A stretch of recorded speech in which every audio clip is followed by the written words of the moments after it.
Fascist সরকারের কোনো দূষর বিএনপিতে জায়গা পাবে না। বিএনপির মধ্যে নেতৃত্বের প্রতিযোগিতা আছে, কিন্তু অনেকের কোনো বিষয় আপনারা দেখবেন না। মহান স্বাধীনতার ঘোষক শহীদ রাষ্ট্রপতি জিয়াউর রহমান প্রতিষ্ঠিত বিএনপি বাংলাদেশের একটি জনপ্রিয় দল, এবং যখন একদলীয় শাসন ব্যবস্থা ছিল শহীদ রাষ্ট্রপতি জিয়াউর রহমান বহুদলীয় গণতন্ত্র প্রবর্তন করেছেন, এবং এর পরবর্তীতে স্বৈরাচারী এরশাদ ক্ষমতা দখল করে।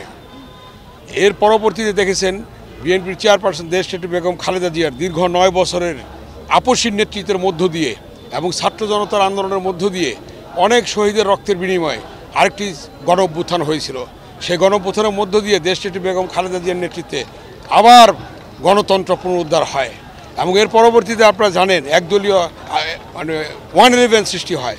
111 সৃষ্টি হওয়ার পরে দেখেছেন কিভাবে দেশনেত্রী বেগম খালেদা জিয়ার উপর নির্যাতন, নিপীড়ন, মিথ্যে মামলা এবং তাকে জেলে নিয়ে ন্যূনতম চিকিৎসার ব্যবস্থাটা বন্ধ করতে দেয়নি। এবং এর পরবর্তীতে বিএনপির ভারপ্রাপ্ত চেয়ারম্যান দেশনায়ক তারেক রহমানের নেতৃত্বে দীর্ঘ 16 বছর আন্দোলন হয়েছে।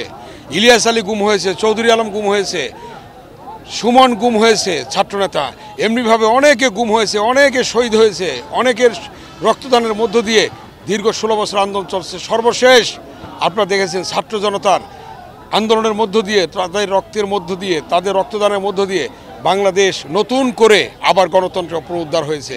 এই গণতন্ত্রকে ধরে রাখার জন্য আজকে যে অন্তর্বর্তীকালীন সরকার আছে, এই সরকারের মধ্য দিয়ে আমরা একটি সুষ্ঠু নির্বাচন চাই।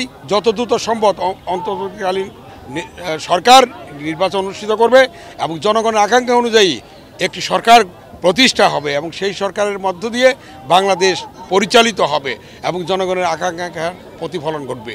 বছর শেষের খুশি নগদে হবে বেশি। নগদ পেমেন্টে নির্দিষ্ট ক্যাটাগরির কেনাকাটায় 300 টাকা পর্যন্ত ক্যাশব্যাক। প্রধান উপদেষ্টার সাথে বিএনপি সহ বিভিন্ন রাজনৈতিক দলের তাদের সাক্ষাৎ হয়েছে, তাদের সাথে সংলাপ হয়েছে।